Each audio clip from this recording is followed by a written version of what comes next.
Bonjour tout le monde, il est 16 heures, alors nous allons débuter notre webinaire. Je vous souhaite la bienvenue. Alors merci d'être avec nous en ce début d'année scolaire qui est certainement bien occupé pour vous. Alors merci de prendre le temps de vous informer sur notre belle plateforme iPlus Interactif secondaire, que vous soyez connaissant, utilisateur de la plateforme ou que vous la découvriez cette année. Eh bien, vous en apprendrez certainement davantage. Alors, nous avons de belles nouveautés, des belles bonifications également à vous présenter. Alors, je me présente, Marie-Pierre Mailloux, je suis déléguée pédagogique Chenelière Éducation ERP. Je serai votre modératrice aujourd'hui pour le webinaire. Je suis accompagnée de ma collègue Caroline Castonguay, également déléguée pédagogique pour les mêmes maisons d'édition. Alors, quelques petites informations avant de débuter le webinaire. Alors, le webinaire est d'une durée d'environ 1 heure. Il est à micro et à caméra fermée pour préserver votre intimité puisque nous procédons à l'enregistrement.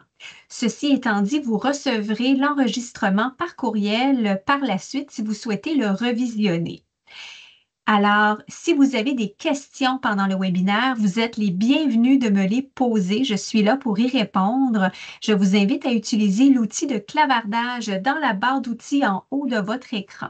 Si vous souhaitez poser votre question de vive voix, vous pourrez le faire à la fin du webinaire, donc vers 16h50, 17h. Alors, on pourra réactiver les micros des participants qui souhaitent rester avec nous et vous pourrez ainsi poser vos questions.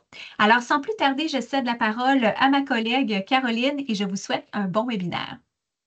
Merci Marie-Pierre. Bonjour tout le monde. J'espère que vous allez bien, que vous avez passé un bel été. C'est un plaisir de vous avoir avec nous aujourd'hui.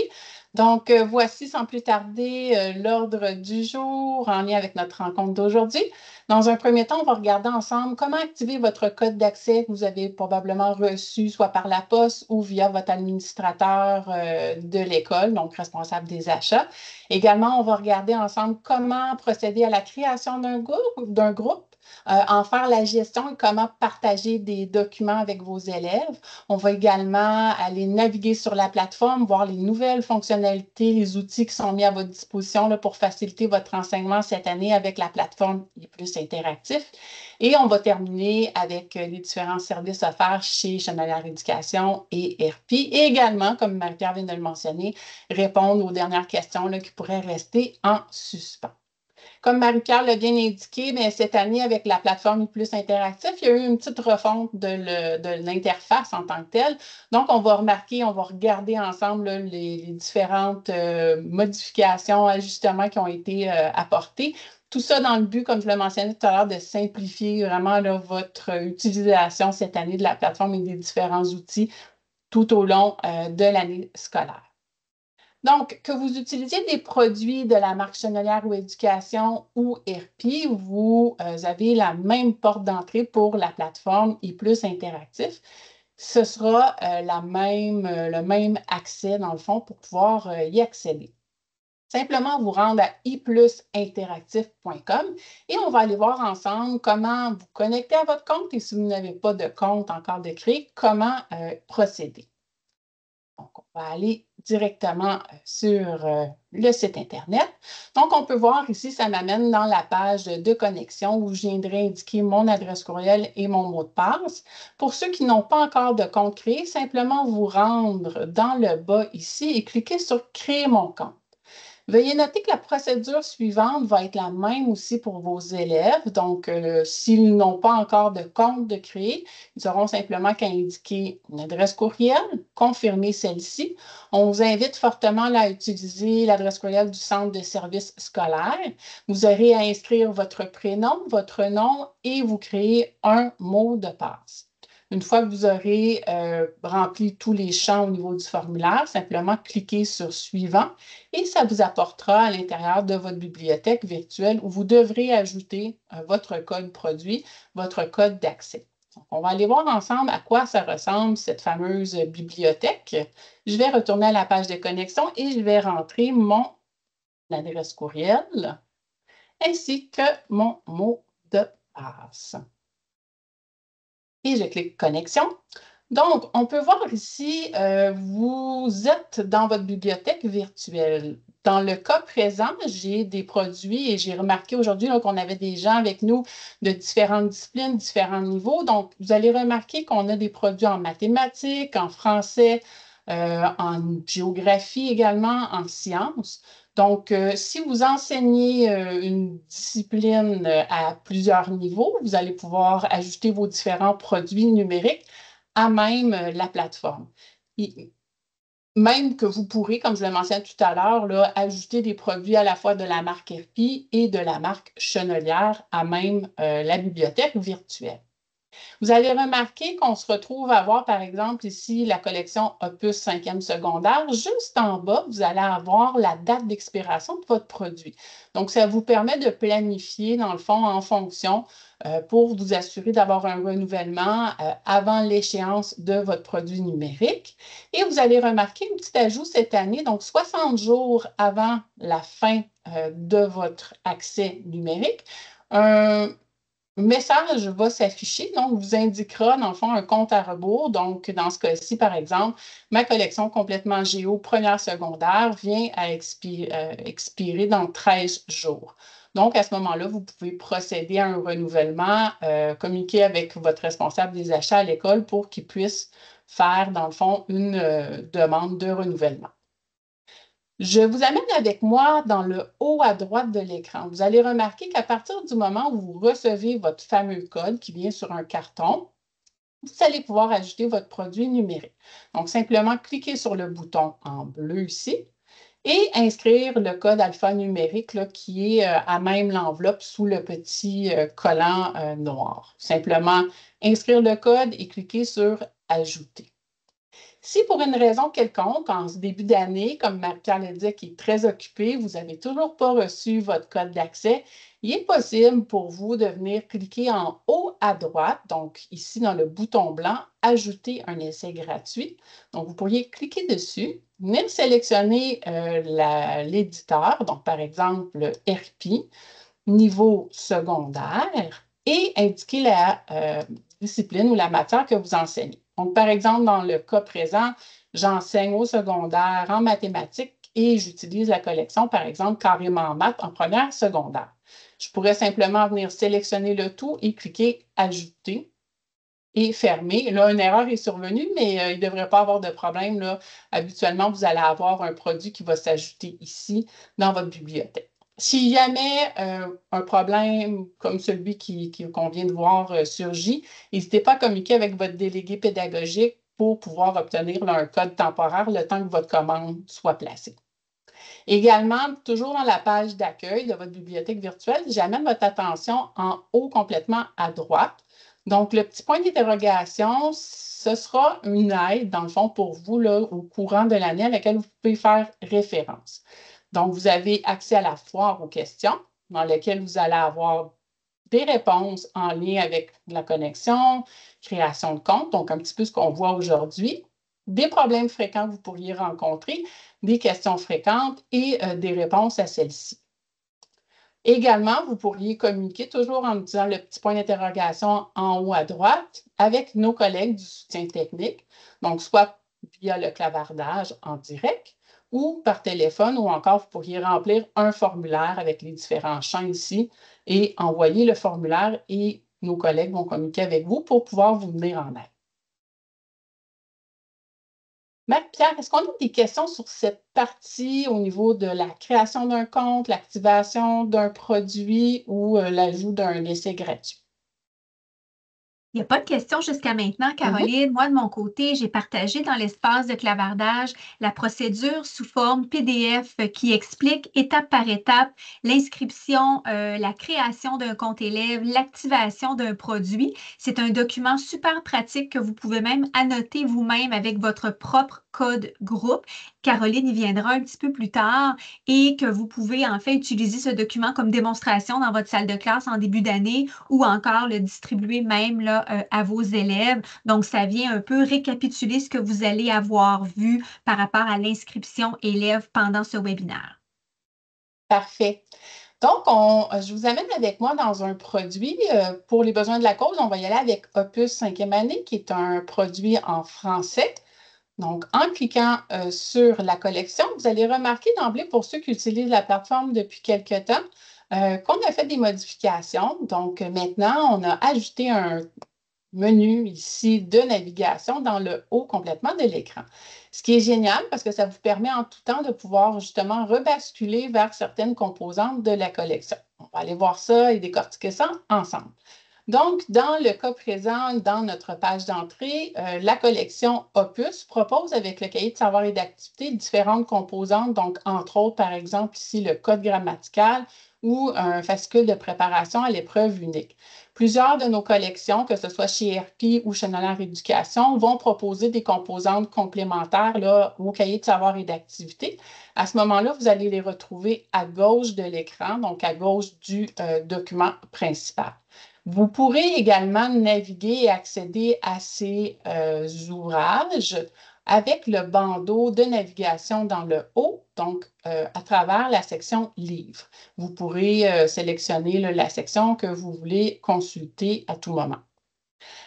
Également, vous avez accès au cahier en tant que tel. On y reviendra un petit peu plus tard et on regardera là, les différentes fonctionnalités et outils qui ont été modifiés et qui sont accessibles.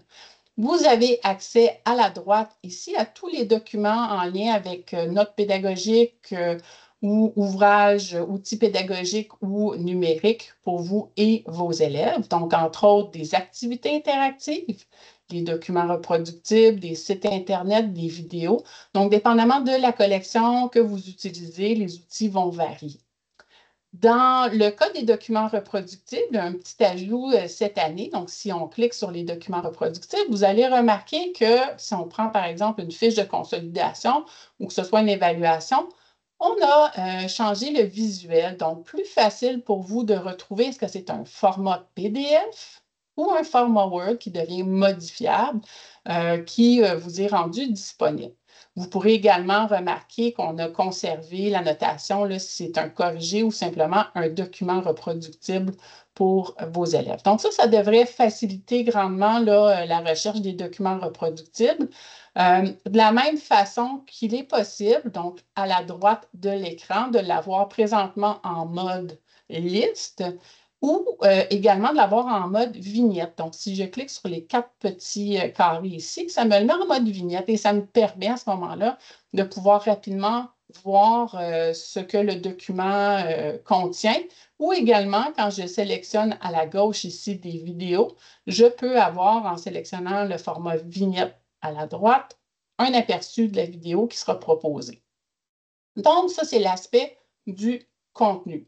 Vous vous rappelez notre barre de navigation dans le haut, on peut rebasculer au niveau de notre contenu ou même au niveau de notre accueil. Donc, on vient de voir qu'on peut naviguer de deux façons, soit à travers la page d'ouverture ou d'accueil de la collection en tant que telle ou de l'ouvrage, ou à travers justement la barre de navigation dans le haut. Également, on aura la possibilité de basculer vers nos groupes, donc dans la barre de navigation ou à la droite ici de l'écran. Je vais vous amener avec moi 2 petites secondes sur une collection en mathématiques pour vous montrer que nos collections de mathématiques, que ce soit de la marque RP ou Nolaire Éducation, met à votre disposition un espace de manipulation. Donc, pour vous comme enseignant, mais également pour vos élèves. Donc, une fois que les élèves auront activé le code, rejoint votre groupe, ils pourront accéder à l'espace de manipulation qu'on retrouve ici à la droite de l'écran. Je clique dessus pour aller vous montrer ce que ça contient. C'est vraiment des ouvrages ou un aspect intéressant justement au niveau de la plateforme. Vous pouvez venir sélectionner le concept mathématique de votre choix, que ce soit l'algèbre, la géométrie, les statistiques, par exemple, et venir sélectionner, par exemple, les solides et un solide en particulier. Donc, ça vient simplifier au lieu de devoir sortir de la plateforme. Vous avez les outils à même l'espace de manipulation ici.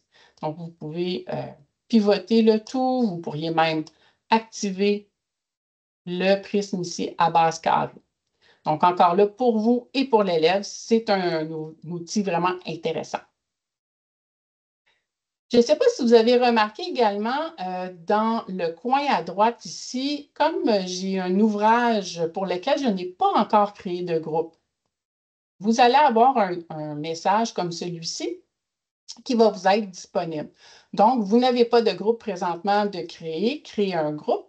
On peut simplement cliquer sur le bouton Créer un groupe. Et comme Marie-Pierre le mentionnait tout à l'heure, chaque groupe va recevoir un code unique que vous devrez partager à vos élèves. Donc, c'est le document que Marie-Pierre vous a partagé là, tout à l'heure dans la zone de clavardage. Ce code également, si vous remarquez dans le bas à gauche de l'écran, on le retrouve de nouveau. En cliquant sur les petites flèches ici, les 4 petites flèches, on agrandit le code. Vous pourriez ainsi le projeter en classe ou justement là, le rendre disponible pour vos élèves. Une fois que j'ai créé mon groupe, ben, j'ai la possibilité d'en créer plusieurs. Donc, on voit que celui-ci va être le groupe par défaut. Donc, si je vais à gauche complètement de mon écran, j'ai un menu déroulant. Je pourrais ajouter un groupe. Donc, par exemple, ici, 401, sauvegarder. Je pourrais en ajouter un autre en faisant exactement la même démarche. Donc, par exemple, 102. Si je veux, je me suis trompée et je voulais indiquer l'année. Donc, je pourrais renommer ce groupe-là. Je viens simplement sélectionner le groupe, soit le 401 ou le 402. Donc, dans ce cas-ci, par exemple, le 402. Je viens dans les paramètres du groupe. Je clique dessus et je pourrais renommer mon groupe. Donc, je pourrais rajouter de l'information en indiquant, par exemple, l'année scolaire dans laquelle on se retrouve cette année et sauvegarder le tout. Je pourrais également supprimer le groupe au besoin. Donc, je viens sélectionner le groupe qui m'intéresse. Donc, par exemple, ici, le groupe par défaut. Et toujours dans les paramètres du groupe, je viens cliquer sur supprimer le groupe. Je confirme la suppression et je supprime le tout. Présentement, on peut voir que je n'ai pas d'élèves dans mon groupe, donc je ne peux pas faire de suivi de résultats ni de liste d'élèves, mais on y reviendra avec un produit où on a plusieurs élèves qui ont déjà fait des exercices. Je vais vous amener avec moi pour vous montrer ce que l'élève voit au niveau justement de la possibilité de se joindre à un groupe en tant que tel. On va juste basculer ici. Et l'élève rentre à ce moment-là son adresse courriel parce qu'il a suivi la procédure de création de groupe, va rentrer son mot de passe. Et on peut voir que l'élève en question a déjà des produits dans sa bibliothèque virtuelle. Ce qui nous intéressait, c'était le produit de sommet donc mathématiques, quatrième secondaire. Et on peut voir que l'élève a une arborescence là, qui est similaire à la vôtre. Donc, il a accès à son cahier. Il aura accès aux documents ou les activités interactives que vous allez lui partager. Et dans le cas présent, il doit rejoindre un groupe. Donc, par exemple, pour rejoindre le groupe, on se rappelle que c'est le code que l'enseignant a partagé tout à l'heure. Donc, on va le rentrer ici.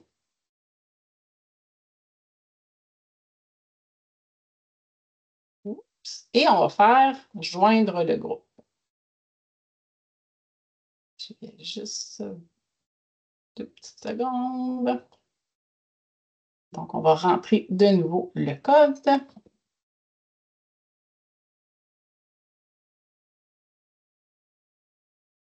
Et voilà, 334-019. Joindre le groupe. Oh, ce n'est pas le bon code.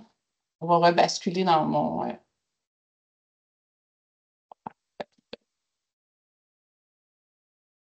je vais le reprendre en note. Donc, 3, 4, 2, 6, 2, 4. C'est ce que l'élève aura à remplir ici. Donc, 3, 4, 2, 6, 2, 4. Et il se rejoint au groupe 401. Est-ce qu'on a des questions à ce niveau-ci, Marie-Pierre? Il n'y a pas de question, Caroline, c'est très clair. Je me permettrais peut-être simplement d'ajouter qu'au secondaire, en fait, au fur et à mesure que vos élèves vont rejoindre vos groupes, ils vont apparaître en ordre alphabétique dans votre liste d'élèves. Donc, ça va vous permettre de repérer également facilement les élèves qui manquent à l'appel et qui n'ont pas encore activé leur code. Oui, très bon point. Puis, sans plus tarder, c'est ce qu'on va aller faire. On va aller voir ensemble un produit. Donc, on se rappelle tout à l'heure, on avait le produit Opus. Donc, dans Opus, j'ai déjà un groupe de créé. Et je vais juste ça ici. Donc, le groupe 501 qui est 2025-2026. Donc, je pourrais y accéder à droite ici en cliquant ou je pourrais venir dans la barre de navigation là, dans le haut complètement. Donc, un des deux chemins est correct pour s'y rendre. Et je peux voir ici, donc à gauche complètement, la liste des élèves. Comme Marie-Pierre vient de le mentionner, je peux voir que j'ai 6 élèves qui se sont bien connectés et je pourrais de facto aller justement demander au restant des élèves de venir faire les activités que j'ai mis en tant que telles, là, que j'ai assignées aux élèves. Ça me permet également, une fois que j'ai assigné, puis on pourra y revenir dans quelques minutes, comment assigner des exercices, ça me permet également de suivre les résultats de mes élèves. Donc, dans ce cas-ci, je peux avoir une vue d'ensemble générale. Donc, pour l'activité du chapitre 1, par exemple, la construction de la phrase, j'ai 6 élèves qui ont participé et j'ai une moyenne de 71 %. Je pourrais, en cliquant ici sur le petit graphique à droite, obtenir un détail vraiment des différentes réponses de mes élèves. Ça me permet de pouvoir faire, dans le fond, un retour vraiment très proactif à ce niveau-là. Donc, je peux voir déjà que sur mes 6 élèves, j'ai 2 élèves pour lesquels les activités ou ce chapitre-là a été un petit peu plus compliqué. Donc, je pourrais faire de la récupération personnalisée avec ces élèves-là et leur donner la possibilité de refaire les exercices en tant que tels. Je pourrais également, dans la liste des élèves, donc toujours à gauche sur le côté, rentrer dans un dossier, dans le fond, ou un compte d'un élève et venir voir ces différents résultats au niveau des différents exercices que cet élève-là aura fait. Donc, on peut voir ici que sur les activités assignées, donc l'activité 1, on peut voir que Isabelle a bien complété le tout, à quelle date elle a complété le tout et les notes qu'elle a obtenues.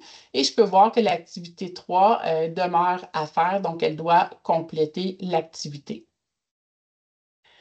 Je vous amène, donc ça c'est pour la gestion en tant que telle là, des suivis de résultats, la liste de vos élèves. Vous pourriez, si vous avez un élève dans le fond qui quitte votre groupe, vous pourriez aussi dans votre liste de votre groupe en tant que tel venir supprimer cet élève.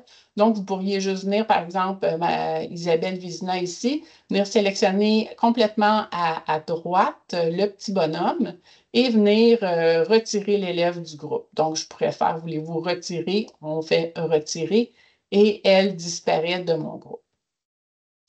Maintenant, pour pouvoir assigner des contenus, une fois que les élèves se sont joints, je vais vous amener avec moi dans la partie du contenu. Donc, en haut, complètement, on a la possibilité là, de partager différents documents. Ce qui est principalement utile et utilisé, c'est les activités interactives. Donc, si je viens sélectionner ici l'activité numéro 7, je viens sélectionner le tout, je vais venir cliquer sur « Assigner » dans le haut à droite de mon écran. Vous allez remarquer que vous avez deux modes, dans le fond, là, que vous pouvez partager les exercices avec vos élèves. Le premier mode, c'est en mode apprentissage. Donc, on le voit ici en haut, côté droit de mon écran. J'ai la possibilité de partager, dans le fond, avec mes élèves du groupe 501. S'il y avait eu un ou deux autres groupes, j'aurais pu partager également ou assigner ces exercices-là à mes autres élèves de mes autres groupes. Dans le mode apprentissage, on peut remarquer ici à droite que les réglages sont les suivants. Donc, il y a un nombre de tentatives qui est illimité en mode apprentissage.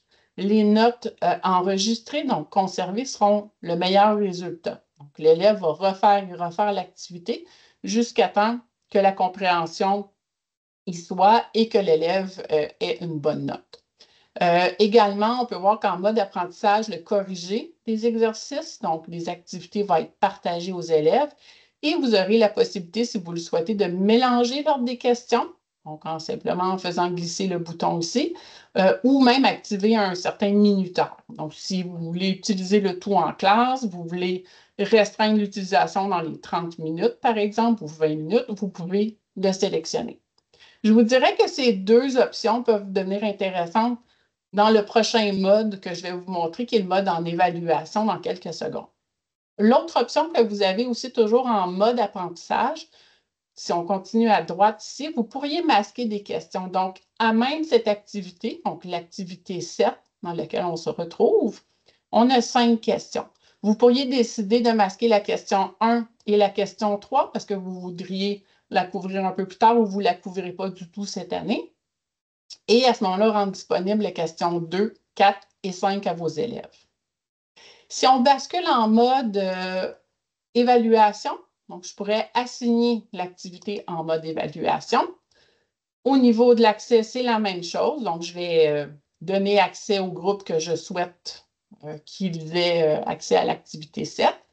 Au niveau des réglages, par contre, vous allez remarquer qu'on a des paramètres qui sont un petit peu différents. Donc, le nombre de tentatives, ici, vous avez 3 tentatives de possibles. Donc, vous pourriez décider d'en mettre, par exemple, seulement 2. La note enregistrée va être le meilleur résultat des 2 tentatives. Également, dans ce cas-ci, comme on est en mode évaluation, le corrigé ne sera pas disponible, mais les paramètres de mélanger l'ordre des questions devient disponible et l'activation du minuteur, donc de sélectionner un temps pour l'activité en tant que telle. Ça peut devenir intéressant si vous êtes en laboratoire ou vous avez des ordinateurs, vous ne voulez pas que les élèves voient l'écran de l'autre. Donc, le mélange de l'ordre des questions devient intéressant à ce moment-là. Vous pourriez également partager, on le verra un petit peu plus tard tout à l'heure, vous pourriez partager des corrigés, des pages d'activité du cahier. Vous pourriez également partager des documents reproductibles. Donc, toujours dans ma page de contenu. Donc, on est dans la section contenu ici. On peut le retrouver à gauche de mon écran dans le menu ici. Vous pourriez décider dans les documents reproductibles de partager une fiche de consolidation, par exemple, le format PDF, comme celui-ci, donc les constituants de la phrase, pour pouvoir prolonger dans le fond, les essais de vos élèves ou l'enseignement. Vous pourriez venir sélectionner les 3 petits points à droite et cliquer sur « Partager » et sélectionner, dans le fond, le groupe à qui vous voulez assigner le tout. Donc, dans ce cas-ci, je vais sélectionner 501 et sauvegarder. Est-ce qu'on a des questions, Marie-Pierre, concernant la création d'un groupe, la gestion du groupe, la gestion du partage d'activités ou de documents? Il n'y a pas de question, Caroline. OK. C'est très, très clair. Je me permets encore une fois Oui. de faire un petit ajout. Parfois, on trouve que c'est beaucoup d'informations dans un webinaire. C'est normal. On essaie de vous en montrer le plus possible dans l'heure qu'on a. Sachez que nous avons des tutoriels vidéo qui sont disponibles sur la plateforme, des petits tutoriels de 1, 2, 3 minutes qui vous montrent des éléments bien précis, comme exemple, l'assignation d'une activité interactive. Ces tutoriels-là seront également mis à jour dans les prochaines semaines pour venir tenir compte des belles bonifications qui ont été ajoutées dans la refonte de la plateforme. Donc, simplement un petit ajout complémentaire. Caroline explique très bien, c'est précis, mais parfois, notre cerveau en prend jusqu'à une certaine limite. Donc, sachez qu'un petit tutoriel vidéo sera à votre disposition sur la plateforme au besoin. Et pour continuer avec ce que Marie-Pierre vient de mentionner, c'est exactement où je voulais vous amener. Donc, je sais que ça fait beaucoup d'informations. Si vous allez en haut de votre écran à droite, donc le petit point d'interrogation, vous vous rappelez, tout à l'heure, on avait accès aux foires à la question, et, on avait également accès là, au soutien technique. Bien, les fameux tutoriels vidéo, ils sont présents. Donc, si je clique ici, voyez-vous, vous allez y avoir accès. Donc, en cliquant, vous avez un choix. Donc, comment l'élève doit se connecter, ou est plus interactif, comment assigner des activités interactives. Donc, en tout temps, là, vous pouvez justement aller visionner ces petits tutoriels qui durent environ, en moyenne, je pense, Marie-Pierre, 2-3 minutes. Là. Donc, je vous ramène avec moi au niveau de notre accueil. On a vu ensemble la création d'un compte, on a vu ensemble l'activation de votre code. On vient de voir un petit peu rapidement là, la gestion du groupe, comment créer un groupe, comment pouvoir joindre un groupe en tant qu'élève, comment assigner des activités, des exercices interactifs ou encore des documents. Maintenant, je vous amène avec moi au niveau des différentes fonctionnalités présentes à l'intérieur de l'outil que vous allez utiliser probablement le plus en classe, c'est-à-dire votre cahier de savoir et d'activités. Encore pour les besoins de la cause d'aujourd'hui, je prends un puce, mais sachez que c'est exactement la même façon de fonctionner, peu importe la collection que vous utilisez. Donc, on va cliquer sur le cahier de savoir et d'activité. Ça nous amène vers une page que vous connaissez peut-être déjà pour ceux qui utilisent la plateforme ePlus Interactive depuis quelques années. Mais soyez attentifs, je vais vous montrer des petites choses à ne pas oublier et importantes à aller voir. Donc, dans un premier temps, en rentrant dans votre cahier de savoir et d'activité, vous avez différentes façons de pouvoir naviguer à travers le cahier en tant que tel. Donc, la première se retrouve à votre gauche ici, les différentes vignettes. Vous pourriez venir sélectionner la page. Ensuite, vous pourriez utiliser les fameuses flèches, donc à droite pour la page suivante, pardon, et à gauche pour la page précédente. Vous pourriez également, et c'est une nouvelle fonctionnalité, utiliser les flèches de votre clavier pour pouvoir naviguer à travers le cahier. Vous pourriez également, en haut à droite complètement, venir inscrire le numéro de la page. Donc, dans ce cas-ci, on va prendre par exemple la page 26. Et à partir de ce moment-ci, vous avez sous la page un signet. Donc, vous pourriez venir marquer la page. Et de cette façon, en marquant la page, ça fait un rappel et je vais vous montrer où on peut aller chercher toutes les pages qu'on met justement avec un signet, qu'on annote d'un signet. On pourrait à ce moment-là naviguer à la gauche complètement de mon écran sous les vignettes, la section table des matières. C'est une façon facile et rapide de pouvoir justement naviguer dans votre cahier. Donc, vous pourriez venir chercher un chapitre en particulier ou une section et venir rechercher, par exemple, dans ce cas-ci, la manière de raconter qui fait partie du programme et de la collection. Le signet qu'on vient de mettre, donc la page qu'on a mis en surbrillance ensemble, simplement venir en haut complètement ici à gauche. Voyez-vous, on a la table des matières et j'ai mes signets. Donc, ça me permet de rebasculer. Ça peut être intéressant dans votre planification de classe ou de cours, de revenir chercher la page ou les pages que j'ai mis justement annotées d'un signet. Donc, on revient par exemple ici à la page 26. Moment clé de la présentation. Il y en a plusieurs, mais ça, c'en est un que vous allez vouloir conserver en tête. Où sont mes réponses? Parce qu'on va se le dire, j'ai l'impression que dans la classe, afficher les réponses avec vos élèves, c'est un outil qu'on utilise grandement. Pour ceux qui utilisaient déjà la plateforme, vous allez probablement vous rappeler qu'on avait un menu déroulant qui s'affichait dans le milieu de la page, ici dans le haut de la page. Malheureusement, ça masquait souvent une partie du texte. Donc, on a déménagé cette option-là. Et suivez-moi, on s'y rend. C'est dans le bas complètement de mon écran à droite. Ce sera certainement une habitude, une nouvelle habitude à prendre, mais une fois que vous allez l'utiliser, vous allez voir que c'est beaucoup plus pratique. Et c'est intéressant parce que ça ne masque pas justement les réponses ou une partie de texte dans votre cahier. Donc, on peut voir ici, pour l'instant, mon menu, je n'ai pas de réponse qui s'affiche. Je pourrais sélectionner, un menu déroulant là, va s'afficher. Je pourrais sélectionner saisie des réponses. Donc, à ce moment-là, avec mon clavier, je peux venir rentrer les réponses à même le texte en tant que tel. Je pourrais venir sélectionner toujours dans le bas de mon écran à droite, réponse une à une. Donc, en sélectionnant les champs où j'ai des lignes, les réponses vont s'afficher. Je pourrais également, toujours dans le bas à droite de mon écran, sélectionner toutes les réponses et à ce moment-là, toutes les réponses vont s'afficher pour cette page précise. Comme on s'est créé un groupe, et c'est là que ça devient intéressant là, de faire la création d'un groupe qu'on a vu en début de rencontre, vous pourriez partager également, à même titre que les activités interactives et les documents reproductifs, vous pourriez partager les réponses de cette page-ci. Donc, toujours en sélectionnant Réponses dans le bas de votre page à droite, sélectionnez Partage des réponses. Et là, à ce moment-là, vous allez voir que tous les groupes que vous avez créés vont s'afficher et je pourrais venir sélectionner le groupe avec qui je veux partager les réponses en tant que tel. Et je pourrais même venir sélectionner à quel élève. Donc, par exemple, si je veux partager seulement à Emma, les réponses de la page parce qu'elle était absente ou peut-être parce qu'elle n'a pas eu le temps d'écrire toutes les réponses à la fin du cours, mais je pourrais le partager, ces réponses de la page, à un seul élève ou à tout mon groupe. Maintenant, on va se rendre ensemble au niveau de la page, en ce cas-ci, 194, pour vous montrer un item que vous connaissez probablement déjà ou pour ceux qui sont nouveaux avec nous, qui vont vraiment être génial. Donc, c'est la petite pochette ou le dossier vert dans le bas de votre écran à droite.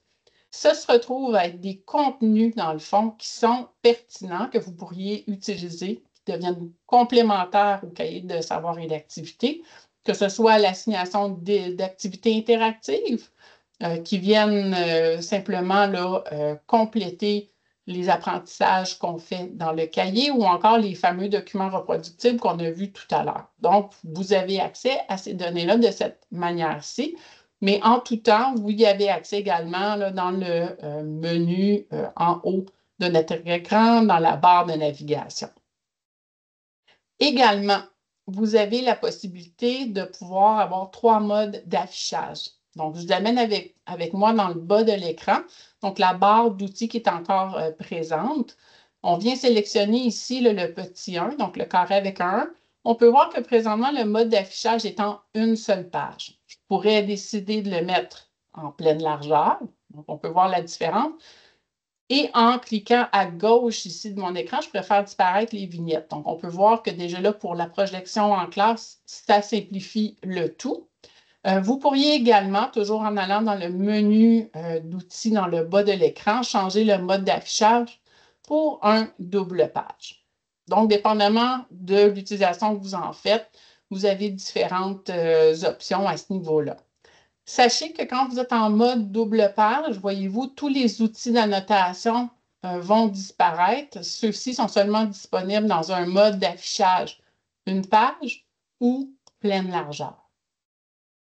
Au niveau, et je vais revenir juste dans un mode une page pour que ce soit plus facile à voir. Donc, au niveau du mode une page ou pleine largeur, les outils qui sont mis à votre disposition sont les suivants. Vous avez la possibilité d'avoir un crayon de différentes grosseurs de traits ou différentes couleurs. Sachez que toutes vos préférences, dans le fond, seront sauvegardées. Donc, ça veut dire que la prochaine fois que je reviens dans mon cahier, si d'emblée, le crayon, j'aime qu'il soit avec une couleur verte, avec une pointe large, bien à ce moment-là, j'aurai toujours ce trait de cette manière-ci, mais toujours la possibilité de venir le modifier ensuite pour une autre couleur et un trait plus fin, par exemple. Même chose au niveau du surligneur. Donc, on se retrouve à avoir différentes couleurs de surlignement disponibles. Vous pourriez venir le mettre à l'intérieur même là, de votre cahier. Ce qui est génial, c'est que ces annotations-ci, vous pouvez les masquer. Donc, par exemple, si vous êtes en train d'enseigner à un groupe, que vous voulez remettre la page à blanc pour le prochain groupe qui s'en vient, simplement venir sélectionner l'œil dans le menu ici du bas pour cacher les annotations. Donc, en sélectionnant le tout, voyez-vous, le tout se cache.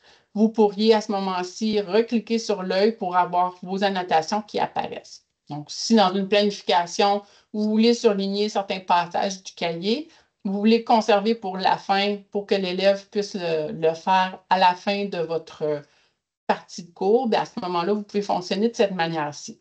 Vous pourriez bien évidemment aussi effacer les annotations ou les surlignements en utilisant l'efface sur le côté, donc ici, juste à côté de l'œil, et venir simplement enlever les parties des annotations qui ne sont plus nécessaires.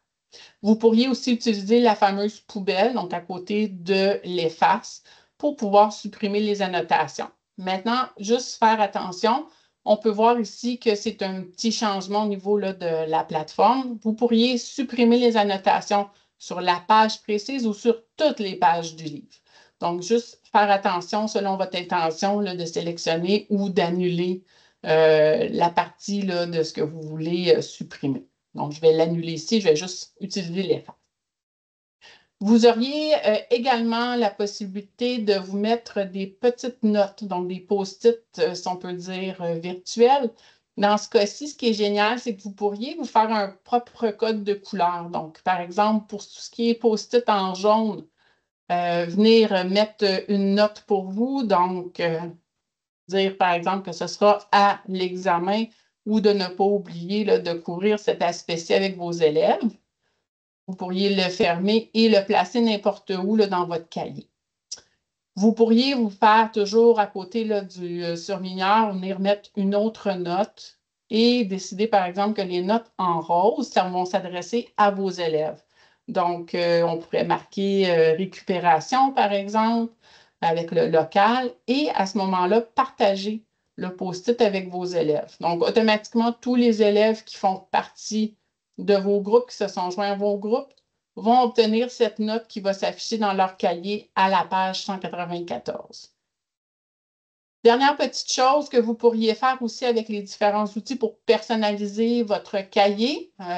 On se retrouve à avoir le trombone ici dans le bas de mon écran qui est pour ajouter du contenu. Donc, si vous voulez ajouter un fichier, donc des ouvrages, des documents que vous-même avez utilisés depuis quelques années, vous voulez les annoter ou les inscrire à l'intérieur de la plateforme pour pas avoir 2, 3 places pour pouvoir aller les chercher, vous pourriez le faire de cette façon-ci, donc simplement glisser ou aller chercher le document à l'intérieur de votre ordinateur. Vous pourriez également partager un lien web qui serait relié à la page en tant que telle, donc la page, par exemple, 694, ou même pour une raison quelconque, ajouter une note audio. Donc, vous pourriez justement l'inscrire et partager, par exemple, à un élève ou plusieurs élèves cette note audio. Ce sont quelques fonctionnalités et outils qu'on se retrouve à avoir avec la plateforme Plus Interactive pour pouvoir faciliter votre enseignement, pour pouvoir aussi personnaliser le tout. Donc, comme je vous le mentionnais tout à l'heure, ce qu'on a à retenir, nos réponses sont dans le bas à droite de notre écran pour pouvoir venir justement les afficher, soit une à une, toutes les réponses ou saisies de réponses.